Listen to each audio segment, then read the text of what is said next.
Hi, everybody. I'm Karen Johnson, and so glad that you're here today to listen to my interview of my dear friend Cleo Kearns. And she is talking about shamanism and its discontents.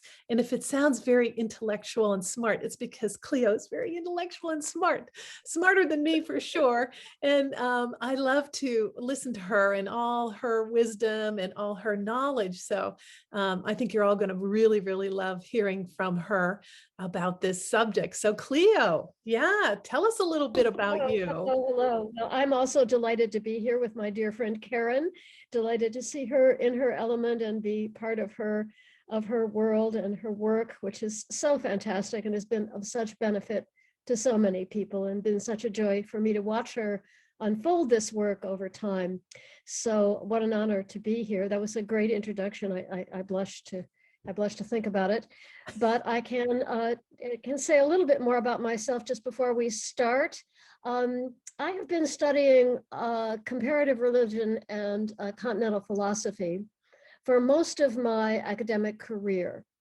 And I'm now semi-retired, although I don't think retired means what it used to mean in life. I'm busier than I ever was. And I feel my life has taken a whole new dimension since I formally left academia, which was both a matter of retiring and a matter of getting to a point where an academic framework could no longer provide a container for either my life or my work.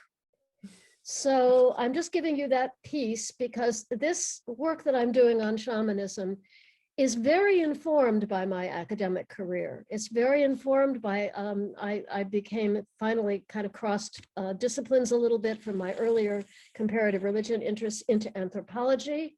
And I've been reading and studying anthropology quite intensely for the last 10 or 15 years or so.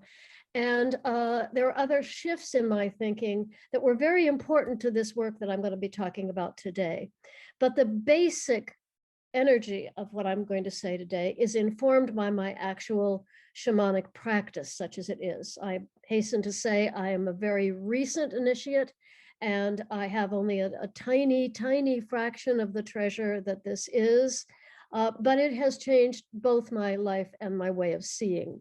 So what you're going to get is going to have some of the qualities, I suppose you would say, of an academic presentation. I hope I do not overload you on that front end, but I am going to be talking about the way that shamanism is understood today in the academy by anthropologists and critics. Okay, I love it. Perfect. And give you a real window into the way that that's happening, because it's very fascinating in itself. I'll return to why it's fascinating in a minute. Okay. Yeah, and you actually have a course, and I'm going to be posting the information about your course so that people can sign up for it. And that's coming up soon, right? The 24th. Yes, I'm going to give a seminar on the 24th, and then Seminar. a full course on shamanism next fall. Oh, beautiful. Next Beautiful. fall we'll be laying out today for the course, and today I'm really going to be skipping stones over the surface, but Perfect. that will be a more in-depth look. Yeah. So I'll give a little bit of I hope today a little bit of chat about the academic state of play with the study of shamanism, and then I think the best thing will be just to go through the list of questions that are framing what I want to talk about in my seminar, and just chat about them a little bit. They're not questions that have answers per se. They're questions that I think are kind of stirring around in all of our minds, those of us who are coming into this shamanic practice from these various positions in a culture that does not have that as a part of its native repertoire. So we're reaching into other contexts from the ones we're used to here.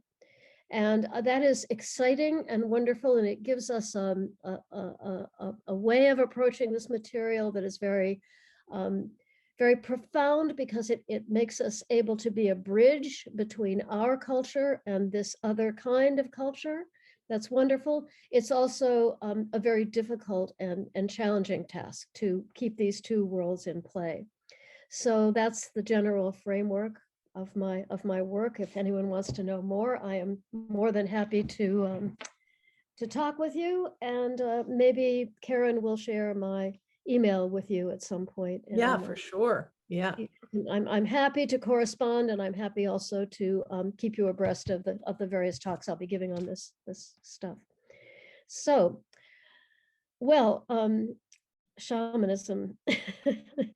First of all, from an academic point of view, this word it was brought into prominence. Shamanism was really given a name and identified as a single phenomenon by a very brilliant Romanian philosopher named Mircea Eliade. And he taught both in Romania for most of his life and had a very complicated life in Europe during the Second World War. And then in his older years, he was at the University of Chicago. And Romania is next to Russia. Are we grasping this, right? Yep. Yep. I got that. Eastern Europe, it's Eastern Europe, everybody. In case your geography is limited like mine. Russia has, like we remember, has Siberia up there, right? And part of it was originally the Mongol Empire. And the first knowledge Eliade had of shamanism came from his contact with Siberian and Mongolian shamans. So that was his template for what shamanism is. And that enabled him to define it and to begin to identify similar things in worldwide culture, right? So the word shaman comes from the word samana, shaman, which comes from the Tungus people of Siberia.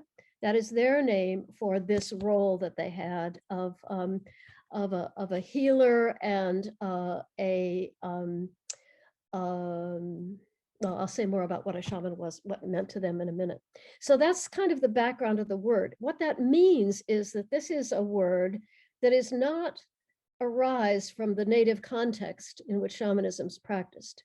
It's a Western intellectual term, which is now used to cover a whole wide diversity of practices. And if you have put your toe in this water, as I know many of you have, many of you put more than your toe and more than I have in, you know how very diverse the world that we call the shamanic world is, how many different indigenous streams come into it, how many different approaches are entailed in it, and how incredibly various and rich and wide the worlds and spirits it opens up to you are. But Eliade was the first person who identified it as a phenomenon. So we can kind of use that as a point of reference to talk about it. And he did identify some things that are found pretty much in almost all of the indigenous traditions we would refer to as shamanic. One thing he said was central to shamanism was some sort of altered state, some kind of trance or possession state, and that was brought about by a set of techniques, often involving drumming, chanting, or rattling, or sound of some kind. Okay, so he was clear that that was a little kernel that we could think about as a kernel of shamanism, and that is very interesting to think about because academic anthropologists get into this business of discussing and analyzing this phenomena. And there is nothing more horrifying to the academic mind than the thought of going into an altered state. Got to keep those left brains really firmly. Keep that left brain right to the floor there. And, right to the floor. Right. Be sure that you are the researcher and they are the clients, right? You do the thinking and writing, they give you the data, okay? And let's just keep this all clear. That's what's really going on. Only the facts, no imagination. No imagination. The facts and as heavy-headed an analysis as you can come up with to explain those facts, because it's perfectly clear the facts can't be the facts. There is no such thing as other worlds or spirits. So something weird is going on here. So how are we going to explain this? So we now have 100 years of high-level anthropology trying to explain this thing as if they put themselves into a box, right? And they're trying desperately to figure out if there's a little hole they can see through out of that box to see what this thing is. So what came to mind was 100 years of cognitive dissonance. Exactly. Trying to describe the indescribable. But, you know, Western enlightened civilization is not to be sneezed at. There was actually quite a lot of knowledge gained about shamanism from this point of view. So we now know a lot of very interesting things, and I can't possibly discuss all of them. I wish we had a live audience, because I'd love to know the questions, you Oh know. yeah, yeah. Oh, I'm just gonna. Well, you'll get some, I'm sure. Yeah, and don't hesitate. People love it. Either. And one of the things that we have begun to understand, which is extremely interesting, is that the role of the shaman in most societies that have not all societies have a shamanic role, right? For instance, the ancient Vikings, they had a lot of things that we would associate with shamanism. They did a lot of seeing and scrying and whatever, but they didn't have a defined role for a shaman in the way we do. So a shaman is not the same as a priest or a religious leader. And this is a distinction that's very embedded in almost all the societies we know of that have a strong shamanic presence. The shaman is a kind of a wild man, even in the context of those tribal and indigenous societies. He or she is called in when nothing else works. When the standard medical lore of the tribe doesn't work, when the prayers to a supreme being don't seem to be operating, or the priest isn't exercising well, right? You know, the shaman is the default, because the shaman brings in a perspective and a point of view and a set of practices that are not ordinary, even for people in tribal indigenous societies who are much more open to this stuff than we are. So that was an interesting observation that those anthropologists made. Yes, that was good. That was good. That was helpful, very helpful. Thank you. Very helpful. Thank you. You know, and then there are other things as well. There are desperate attempts to try to figure out what the relationship is between shamanism and psychosis, because again, they have to be crazy. Must be. Possibly be sane. So, you know, starting from there. And that has led them into a big nowhere, because basically shamans are very high functioning. Right. Thank you. I'm good to know. I feel much better. So they're like, no, I guess they're not really crazy. So what else could they be? Maybe they take something. So they went way down the road of the effect of psychotropic drugs. Well, the other thing they discovered in their wide wisdom is that there are many, many shamanic traditions. There are many that do use plant medicine, and there are many that don't. So another cul-de-sac. So these poor people are like, can't be just drugs then. It can't be just drugs, you know. Oh gosh, can't be. And they're higher functioning. It's not all drugs. So now what do we say? What do we think, right? What box can we put them in? So I mean, the presiding, academically and philosophically speaking, the presiding paradigms for their work are Freud, Marx, and Jung, right? You know, so they either have to reduce this to some sort of psychological breakthrough of the unconscious against the forces of civilization, Freud, right? You know, I love that. Or they have to say it's a reflection of the shamanism as a reflection of the particular kind of economies of tribal societies, right, that generate this rule. Or they have to say with Jung, these people are drawing on a repertoire of archetypes that are psychological, again, in the human unconscious, that have nothing to do with the outside world. Now, Jung was a little waffly on that. He was a little more open to what we would say the ontological reality of the spirit world than Freud and Marx were, for sure. Yeah. Right?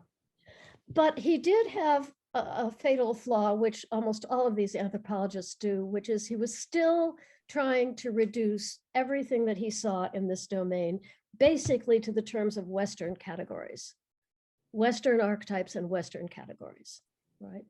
Yeah. He thought they were universal, but interestingly enough, they were universal, except they ended up looking remarkably Greek every time he looked at them. Yeah. And actually, I mean, he was quite dismissive of African mythologies.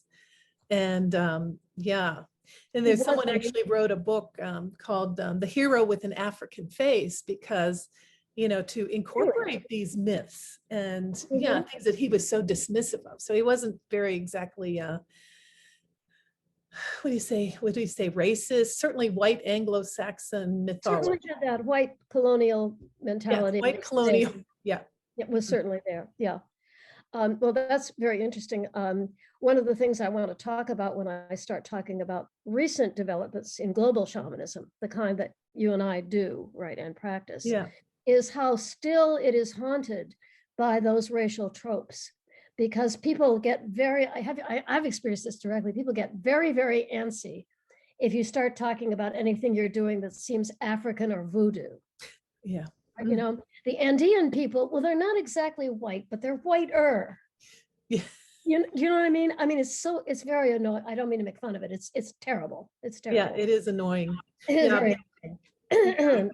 So that question of the different, the way in which these colonial and racial lenses condition the way we approach this body of material is very, very, very important. In fact, our whole concept of what a person is and what sovereignty of the person and the individual is based on our sense of whatever we want to do if we don't want it to be African. Because that's slavery, that's loss of autonomy, that's not having independence of mind, that's people who are not in possession of themselves, that's people who are ridden by these spirits. God knows what that's about. Do you see what I'm saying? I mean, there's a real kind of gut problem there. But to return to Jung, yes, he was very dismissive of the African experience, which partly because he couldn't code it into his Greek set of archetypes. Yeah. Yeah. But he was also, interestingly, also very, very, this is somewhat of a tangent, but I think it's so interesting. He was very, very resistant to India. He knew quite a lot about India. Mm. And India is not a shamanic kettle of fish. So that's why it's a different kind of direction. There's shamanism in India for sure, but Hinduism is basically one of the big religions, as we call them. Actually, that's the technical term for them now, the big religions, right? So that's a little bit, anyway, I'm just leading up to telling you the telling anecdote, I think, about Jung is that he got a chance to have an interview with the very, very great Indian sage, Ramana Maharshi. Now, getting a chance to sit down with Ramana Maharshi was the equivalent of the Dalai Lama, okay? Hard to get. And Ramana was a teacher of a very acute and intellectual cast of mind, famous for kicking people's assumptions out from under them, okay? Really an amazing and not very well-known figure, but I think one of the most important Indian teachers in the tradition. But anyway, to make a long story short, he got all the way to the train station and he turned back, right? He talks about this in his autobiography, and the way he says it is, I already knew what India was all about. It's one of those it's kind of astral religions. It's just all very intellectual and it has nothing to do with my work and I don't need to know more about it. Wow, interesting. Very dismissive. I don't think he would be somebody we'd want to sit down to have dinner with necessarily, Jung. Well, I mean, it's interesting that I have the feeling that he was a very interesting man and a very brave man, because he basically attempted to do a shamanic healing on himself. The result of which is called the Red Book, is a set of his writings, but that's essentially what he was doing. And one of our teacher Alberto, I always remember, he always used to quote the great line, "The person who shamanizes on himself has a fool for a client." Yes. That comes right from the lawyers, if you have do your own legal work, you have a fool for a client. You do your own shamanic work. Yeah, so true. So anyway, so I want to give him his props, but it is an example of the blinders that we bring to this material, that we all bring to this material one way or another, and how careful we have to be to, the other thing I was about to say is I think he had the instinctive sense that Ramana Maharshi would have been a match for him. Yes, that could be too. He would not, his paradigm would not have survived. Yes. That encounter. So we have to know that when we're moving into this kind of material, that will happen, Yeah, right? You're not going to come out the end of this the same person, as Karen and I can testify. for sure. Into, you know. Yeah. So I want to be talking about that. And the interesting thing about that is just staying again with the academic framing, and then we can go to something else. The interesting thing about that is that, okay, so we have these lovely anthropologists who are going out there puzzling over this thing, which they can't understand. Like, I don't know what, like they're staring at something, like they're a dog looking at television or something. And we just don't get this. How do we get this, right? You know, and they make all kinds of analyses, sometimes quite brilliant analyses. But in order to get the data that they need, they have to go into the field, right? That's part of their methodology. They're good Western scientists. They want to see the actual data. They want to actually go and look. So they're getting close to the fire there, right? And they're getting well aware as they get closer and closer and closer into these shamanic practices that if they're going to know what's going on, they're going to have to get at least enough initiation to get in the door. Right. I mean, nobody's going to no self-respecting shaman is just going to perform for them like a tame elephant or something like that. Yeah. They want to know, you know, is there respect? Is there an offering? Is there some sort of reciprocal situation here? Right. So it gets harder and harder and harder for them to maintain their objective distance on this material. Yeah. First of all, they're kind of protected. The first wave or two of anthropologists are kind of protected because they're going in there to write these books, right? They have not an idea in their head that the quote unquote natives that they're studying might want to read those books. Nor could they, right? They didn't have the education or the equipment. So they can say anything they want for the audience back home, right? You know, but they say, and they write and speak with no sense of responsibility to what that would look like in the eyes of the other person. Oh, I love that. Yeah, that is so true. Oh my gosh. Now, increasingly, there's an ethic to anthropology, and I don't mean to make fun of these guys. Again, they're men and women, distinctly many famous women. They have their ethic. And one of the things they came to do more and more and more was acknowledge their sources. So you'll get in the preface of a book of anthropology, you'll get, and I owe a great debt to my informant, so-and-so, and they'll try to name that person. But there's still some distance there, right? There's still a sense that, first of all, you don't even know if the person is going to read the list of acknowledgements, you know, or how they're going to feel about having their name in a book in another culture, which from a shamanic point of view, your name carries a little of your essence. So you really want that name floating out there over in Europe, outside your control, outside of any use you could possibly make from it. There's tension there. So, but that was the state of play. Well, over the many years that people have been going into the field to study these matters and studying them, again, I don't mean to dismiss this, learning a great deal. These are blinkers that they have on, but they're blinkers that allow a certain kind of focus that's very clear, right? You know, so we can learn a lot. We've learned a lot about how shamanic cultures work and what the system by which they operate is. But they're getting closer and closer and closer, as I say, closer and closer and closer to the fire. And then also their interlocutors, the people on the other side of the research table, so to speak, the quote unquote natives, as they used to be called, are also changing rapidly. First of all, their cultures are being very rapidly eradicated. Worldwide, just really fast. It was a slow process during the 19th century. It was somewhat slowed down by the two world wars because they occupied the minds of the West and they couldn't do as much damage, you know. But by the 50s, 60s, 70s of the last century, and now to our time, the galloping erasure of these cultures is It's an international form of genocide.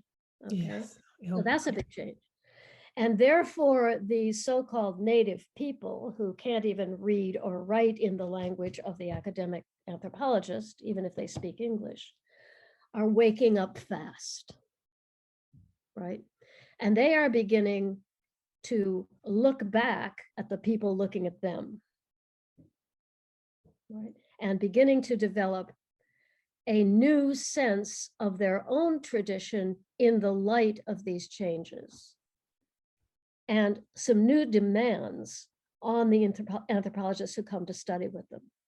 First of all, they begin to figure out that these people who are coming to study them, who are very nice people, whom they generally like, right? Because that's kind of one of the tools of the trade, is to be charming as an anthropologist, you know, are actually making money off them, right? Now, it's not crass or crude, because they're making money in a very indirect way back in the academy back home, and they're not making much, as I can testify. And, you know, it's not, but they're like, okay, that's what these guys are up to here. Okay, well, I want to know what that's all about. This is the shaman speaking, the native shaman speaking. Yeah. And I want to get a better sense of what's going on with these visitors back at home. So they begin to actually engage more and more and more with the anthropologists. And the two sides really begin to start to communicate, right? And increasingly those paths open up, and increasingly, again, to give the anthropologist crew their due, the anthropologists start to become advocates for the rights of these indigenous people. And the indigenous people come into a much more of an alliance with them. Okay. Yeah. So that changes a lot of things. And that's one of the things I'll be talking about in the course, and I'll touch on it a little bit on Saturday. For one thing, how shall I put this? I'll put this best.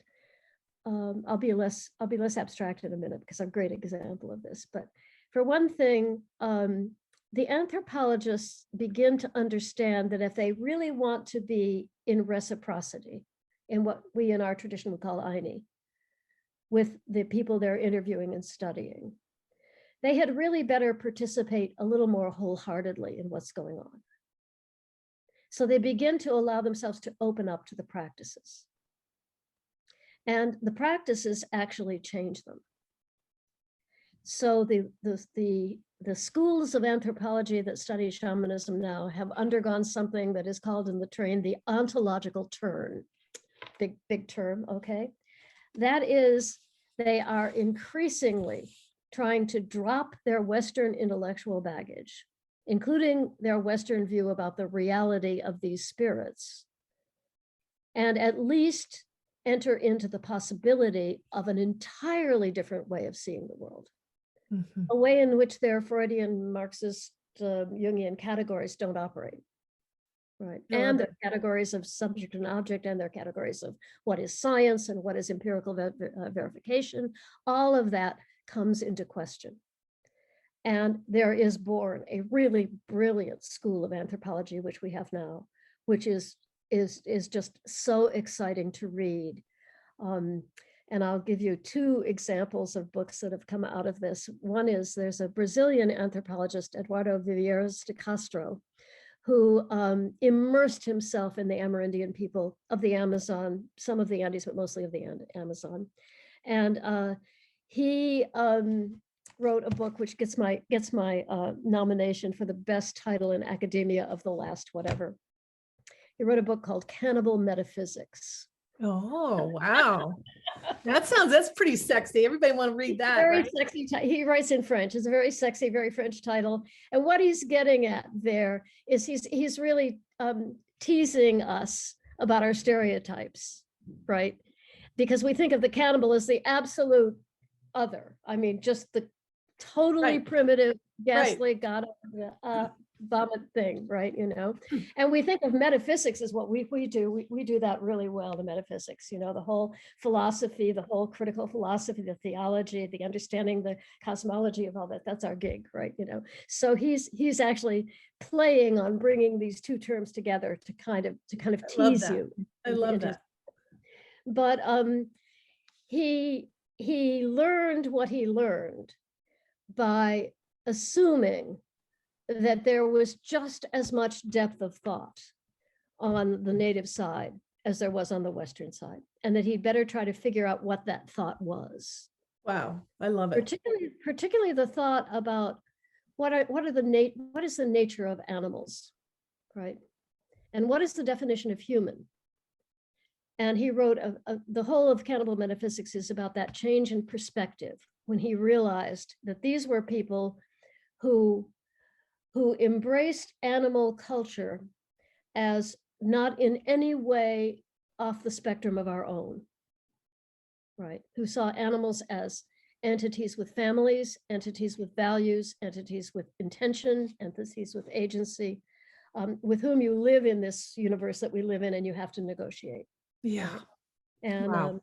And he really developed his understanding of that point of view, which is very wonderful. So that's one of the wonderful books that emerged from this whole moment where if you want to put it colloquially, anthropologists went native or drank the Kool-Aid or whatever. Yeah. So I want to just talk a little bit more about this new collaboration between anthropologists and shamans from indigenous cultures, from non-Western cultures. And I have a beautiful show and tell for you. This is the cover of a very wonderful book called The Falling Sky, which is actually co-written. It's almost not even co-written, it's almost written as told to. I love that. By Dawi Kopanawa, who is a very, very famous shaman of the Yanomami people, and Bruce Albert, the anthropologist who worked with him. And it is an account of Dawi Kopanawa's life as, first of all, as an initiate in his own home culture, and then in his long struggles in the white world. And then increasingly, he's become an international advocate for the indigenous. And so he talks about the politics, but it's a marvelous book because it is a look at our culture, meaning by our Western, largely urban, racist and colonial culture from the point of view of a shaman from another culture. Oh, that's so he has a profound shamanic understanding of what we would call whiteness. It's very compassionate, but it's very accurate, and it doesn't mince words. Oh, I love that. And what's the name of the book, the title? Called The Falling Sky. The Falling Sky. Okay. And I'll read you maybe a little bit of the one paragraph from it. This is Dawi Kopanawa introducing the central concept of the book. The forest is alive. It can only die if the white people persist in destroying it. If they succeed, the rivers will disappear underground, the soil will crumble, the trees will shrivel up, the stones will crack in the heat. The dried up earth will become empty and silent.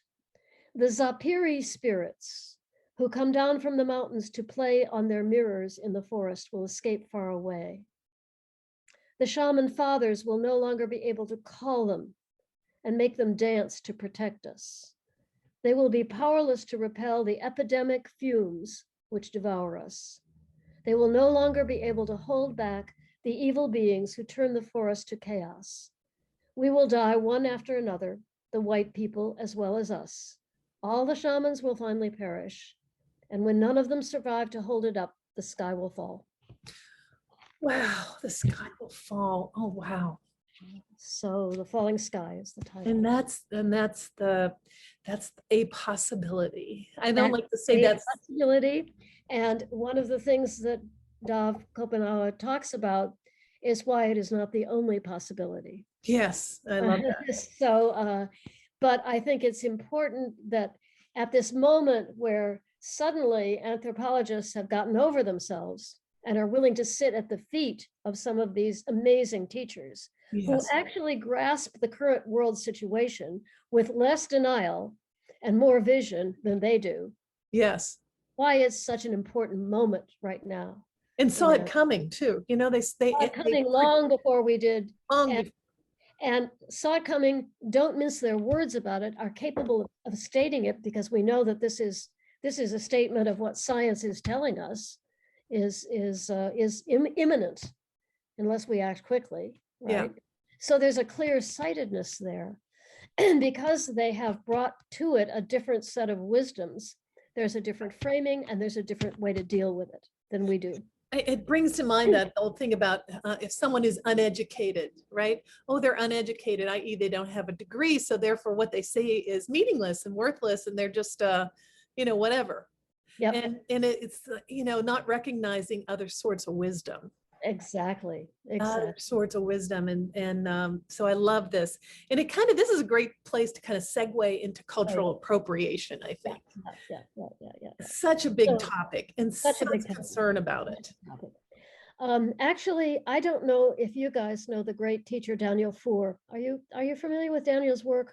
Daniel Foor, F-O-O-R. No, and I'm not. Oh my gosh. Some of my listeners probably are, but Yeah, I'm so happy to introduce this name to you. He has a website called Ancestral Medicine. He's a profoundly initiated shaman in a West African tradition. He's Western born and educated.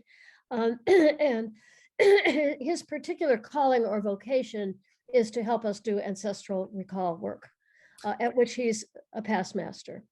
But he also has the best understanding and the most deep practice of consciousness around cultural appropriation and around racism and sexism that I know of in the field. And his work and his website and the way he teaches are exemplary in their clarity around. Looking forward to looking him up. Yeah, really, he's a very fine practitioner. Anyway. Here are my views on cultural appropriation. First of all, they're partly guided by the great Indian activist Sherry Mitchell. I don't know if you know her work either. She's a wonderful teacher, and she lectures on this frequently, and she says wonderful things. And I'm kind of channeling her. First of all, this is me, but this is also what we know, I think, about the way the world works. All culture is appropriation. That's what culture is. You're appropriating traditions and knowledge from the past and bringing it forward into the future, or from other cultures and bringing it into your culture. All cultures are mixed. No cultures are pure, right? Wow. Okay. So we are stuck with this soup. There are relative degrees of that. There are these cultures that we know of, particularly in the Amerindian world, but all over the world, that have been isolated from the mainstream of Western culture and are therefore more unified than ours is. But all of them are the process of very complicated interactions with other cultures and other peoples, especially from the Amerindian point of view. Their culture is the product of a profound interaction and problem of appropriation with animal culture. And they have the same problem with respect to animal culture we have with respect to these cultures, the problem of what is the ethical way to negotiate this relationship.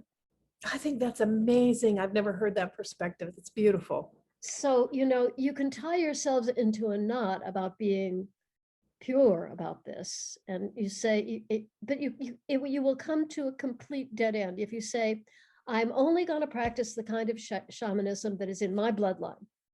Like, you don't probably have any contact with that. You know what I mean? It's just as artificial for you as Lakota. Yeah.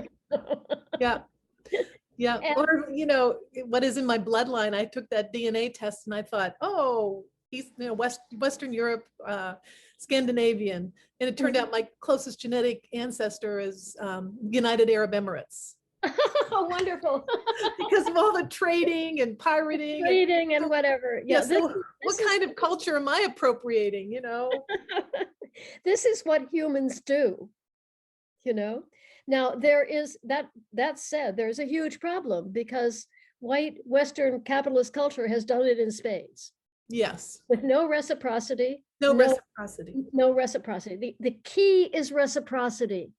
The key is not to try to be pure.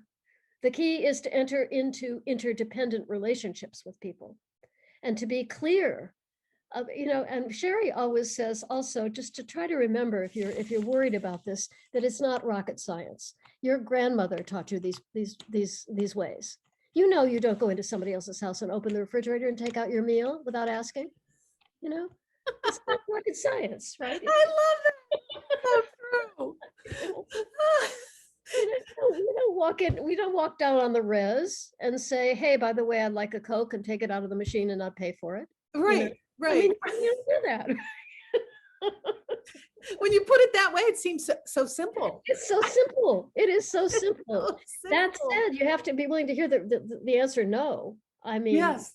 You have to go in there and say, listen, I'd like to sit in on your next healing that you're going to do with a client to the shaman that you're studying. And that shaman is perfectly capable and sometimes does say, I'm sorry, we can't have an observer on this one, you know? Yeah. All of that is negotiation, and it's all fine, you know? Yeah, I mean, I wouldn't want to have a observer on many of the healings that I do. People would Absolutely. be, no, they don't want to be an It brings a lot of experiment. energy in the room. It's distracting, and It's you know, very distracting. particularly if it's somebody really outside the culture, you know. Yeah. So, again, I think these things are negotiable with common sense. And they're also, it's very good in this domain to be really nuts and bolts about it. Sherry always says, so follow the money. Who Yeah. is making a buck and where is the buck going? If you can get that roughly fair, roughly just, or at least in some kind of balance that is relatively agreeable to both parties, Yeah. then the cross-fertilization of cultures is what humans do.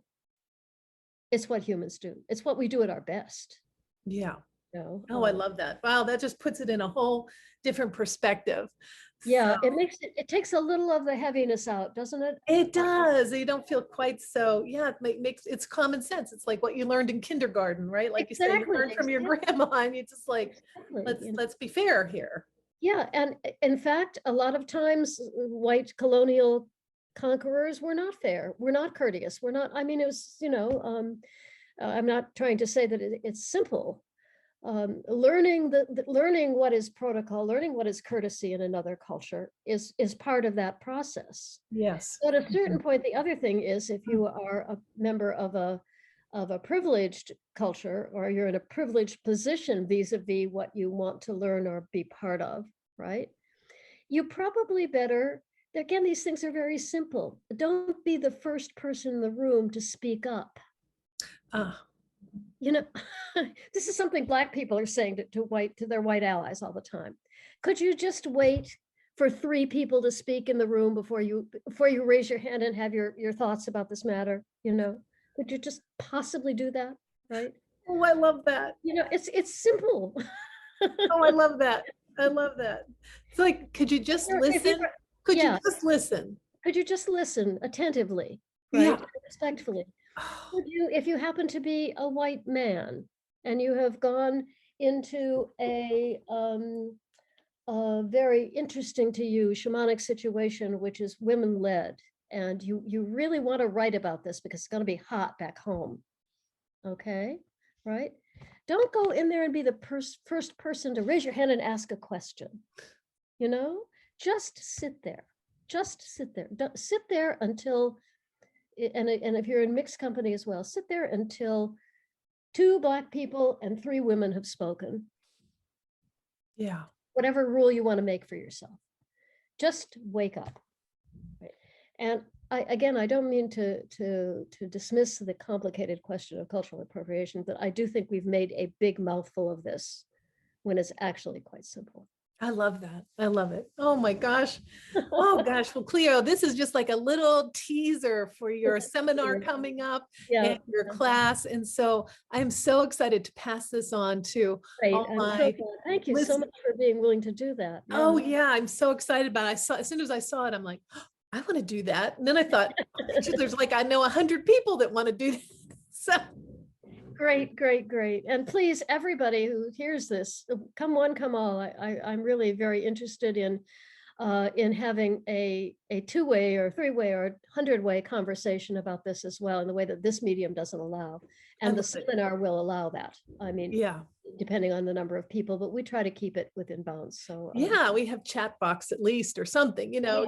we have breakout rooms and we have chat Breakout rooms. boxes. Oh, I And love breakout rooms. Okay. we'll really try to give you a chance to really, because a lot of you I know who are listening to this now are deep in this whole process. Yes. And we want to get as much going as we can around this. So thank you so Oh. much for your. Well, thank you. And thank you so much for your time and interest and for doing this and helping us to see things a little differently and see that through that academic lens that sometimes seems so difficult. You translate it very well. Translate academia to us. So thank you. All right. Thank you.